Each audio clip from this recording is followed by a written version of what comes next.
for joining us on the news update on Enyimba TV. I am Mary Ihejirika. National Bureau of Statistics has said the unemployment rate in Nigeria stood at 5.4% in 2023. This is according to Nigeria Labour Force Survey for 2023 released by the Bureau.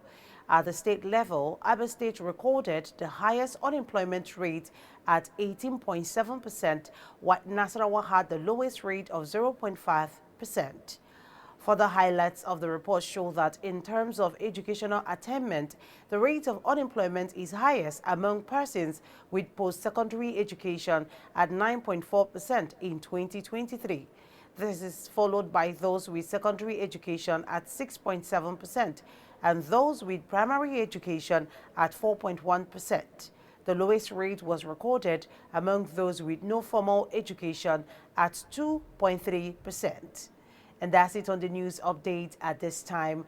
On behalf of the production team, I am Mary Ihejirika saying do have yourself an amazing day.